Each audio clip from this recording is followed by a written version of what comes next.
दोस्तों नमस्कार। आप लोगों से रूबरू हो रहे हैं इस बात को रखते हुए कि हम लोग अक्सर पता नहीं क्यों बेहतर तलाशने के चक्कर में अक्सर क्या होता है ना कि कभी अपनी चीज़ों को हम सही समय पर वैल्यू नहीं देते हैं। ठीक। और पता चलता है कि जीवन में हम किसी चीज़ को छोड़ दिए गए, मतलब छोड़ते चले गए गलत मंशा से। देखो, अगर चीज़ें अपने आप छूटती चली जा रही हैं इसमें आपका दोष नहीं है, लेकिन आप गलत मंशा से अगर कुछ चीज़ें ड्रॉप करते हुए छोड़ते हुए आगे बढ़ते हैं तो ये कहीं ना कहीं आप ही की मंशा होती है। ठीक है। हम नहीं समझते हैं कि आपके लिए क्या उचित है, क्या अनुचित है, क्या अनुकूल है, क्या प्रतिकूल है। हमारी बात, हमारे विचार सब पर लागू होता है या हमारे नज़रिए से या किसी के नज़रिए से किसी के जीवन के लिए क्या अच्छा है, क्या बुरा है, वो व्यक्ति उसको नहीं मापा जा सकता। लेकिन हाँ, जीवन में एक चीज़ है, जैसे कि संबंधों की शुरुआत जब होती है तो संबंधों की शुरुआत सबसे पहले अपने निजी परिवार के लोगों के बीच में, माता पिता, भाई बहन, सखा, इन इन लोगों के बीच में होती है। बाहर के फिर हमारे संबंध जो हम जो जो मैच्योर होते हैं, हमारे सखा, हमारे दोस्त बनते हैं, हमारे हमसफ़र बनते हैं, जीवन साथी बनते हैं। हम कभी भी अगर चुनाव की नज़र से देखेंगे तो आप कभी सुख नहीं पाएंगे। जो परमानंद होता है ना, परमानंद की अनुभूति जो संबंधों को लेकर के लोग चलते हैं उसमें फीलिंग होती है, वो हमें नहीं मिल पाती है। क्यों? क्योंकि हम अगर चुनाव के भाव से चलना है, चूज़ करना है, क्या ड्रॉप करना है, क्या लेना है, अगर संबंधों में प्रैक्टिकल लोग अपनाने की कोशिश करेंगे तो हो सकता है कि शायद आप प्रसन्न नहीं रह पाएंगे। क्यों? जब चुनाव की बात करते हैं तो शुरुआत अपने माता पिता से होती है, अपने भाई बंधु से होती है। हो सकता है उनके बहुत से तरीके, बहुत सी चीज़ें हमें नहीं पसंद आती हैं, आप लोगों को नहीं पसंद आती होंगी, तो कहीं ना कहीं अपने चश्मे से दुनिया को देखने लगते हैं आप। और फिर क्या होता है, आप प्यार भी करते हैं, लड़ते हैं, झगड़ते हैं, लगाव भी रखते हैं, मदद पाते हैं, सहयोग पाते हैं और सहयोग देते भी हैं, करते भी हैं, लेकिन आपका ख्याल में कभी ये होता नहीं है। क्यों? क्योंकि कोई भी ऐसी चीज़, कुछ भी ऐसी चीज़ अपने संबंधों में आप गांठ नहीं बनाते हैं। उन संबंधों में जिसकी मैं पहले बात की है कि आपके जन्म से ही आपको मिल जाते हैं, कभी गांठ नहीं बनाते हैं। कारण क्या होता है? क्योंकि गांठ बना ले कुछ होता ही नहीं है। आप वहाँ लाख लड़ते हो, झगड़ते हो, गाली देते हो या अनाप शनाप बोल जाते हो, प्यार भी होता है सब संबंधों में, मूल संबंधों में, लेकिन कभी गांठ नहीं बनाते हो। गांठ इसलिए नहीं बनाते हैं क्योंकि आपकी मनसा गलत नहीं होती। मैं फिर से बात को कह रहा हूँ, मनसा जब किसी अन्य संबंध को, जिसको ईश्वर के अनुरूप ही आपके हिस्से में आए हैं और आपसे जुड़े हुए हैं या आपके आसपास हैं, तो कहीं ना कहीं आप उसकी भी कदर करें। आप उसमें कभी चुनाव करने वाले, उसमें गलत मंशा से उसको हरास करने में और गलत मंशा से किसी को स्वीकार या दरकिनार करने में, मैं बार बार शब्द का जिक्र कर रहा हूँ, गलत मंशा। तो मंशा आपके सही होनी ज़रूरी है।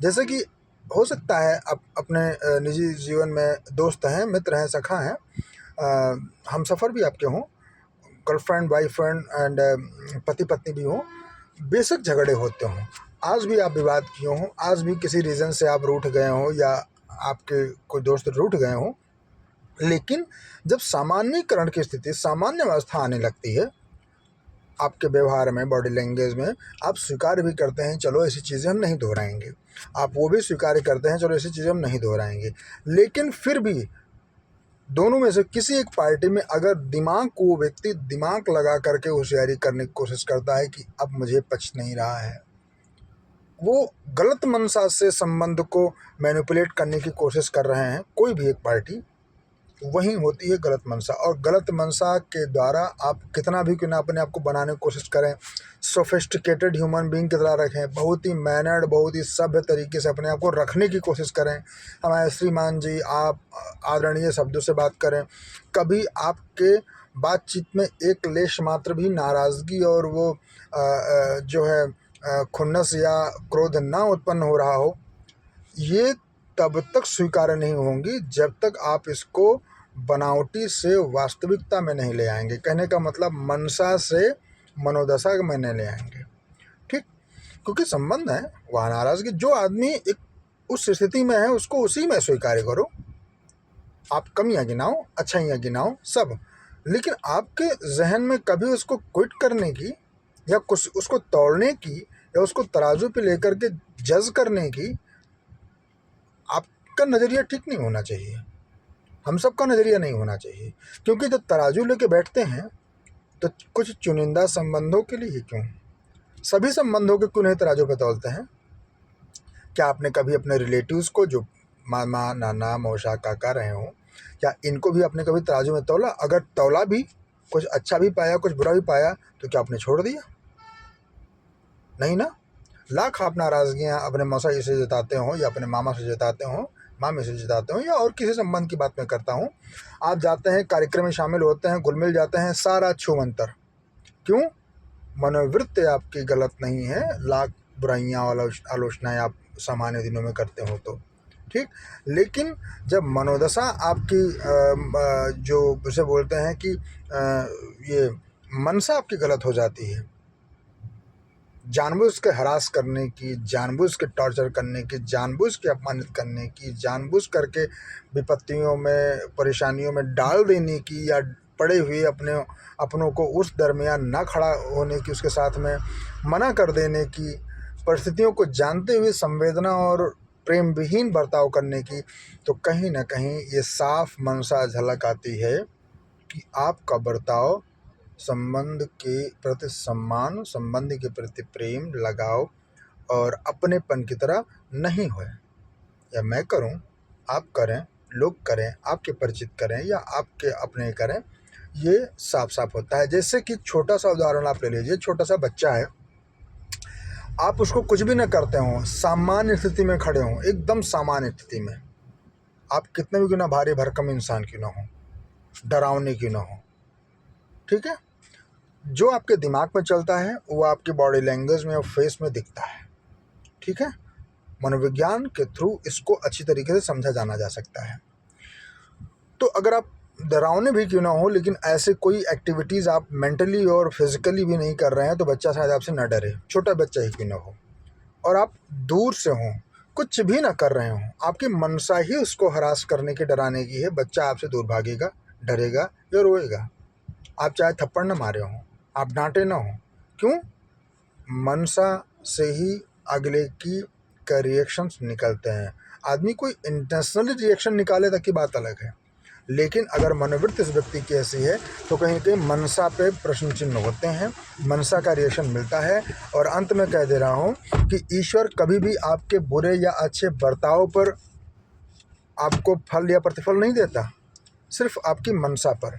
अगर हो सकता है, जैसे इस समय ग्रहण का काल है, ग्रहण के काल में बहुत सी चीज़ों को रोका गया है, बहुत से लोग नहीं जानते हैं, भूल से वो कार्य कर गए, उससे उनको कुछ नुकसान नहीं होगा। अगर ईश्वर है, क्योंकि ईश्वर है, सर्वशक्तिमान ईश्वर है, ईश्वर जान रहा है कि कौन व्यक्ति गलत मनसा से कोई कर गया है, कुछ गलत की सही कर गया है, ठीक है ना। अगर आपकी मनसा ही गलत है, ठीक, पूरी तरीके से प्लानिंग से, योजना से आप कुछ गलत करने की प्लानिंग में है या कर रहे हैं, तो वैसे ही प्रतिफल ईश्वर के इस संसार में सबको मिलता है। अंत यही कह रहा हूँ, कभी भी गलत मनसा से, इंटेंशन पर्पस से, द्वेष की भावना से, छल की भावना से लोगों के संवेदनाओं, प्रेम, सहयोग और आकांक्षाओं, देखो जहाँ संबंध है वहाँ छोटी छोटी आकांक्षाएं होती ही हैं। एक मानव समाज की बात कर रहा हूँ, तपस्वी बन जाएंगे तो नहीं होंगी। इन सबको जानते हुए भी इसको हर्ट करना और जानबूझ करके आप किसी के संबंध में बने रहना, ये एक तरह से मेंटल हरासमेंट है। अगर इसको गहराई से देखा जाए तो मेंटल हरासमेंट को एक तरह से बहुत बड़ा कर्ष बोला जाता है, पाप बोला जाता है। प्रयास करें किसी के भी साथ ऐसी कृत्य हम आप सभी न करें, क्योंकि अगर हम लोगों से लाख बहाने करके, कुतर करके छुपा लेंगे, मैनिपुलेट कर लेंगे, लेकिन कहीं ना कहीं ईश्वरीय सत्ता से तो हम कुछ नहीं छुपा पाएंगे ना। वो सब देख रहा है, वो परिणाम भी आपके सामने वही रखता है, ठीक है। धन्यवाद।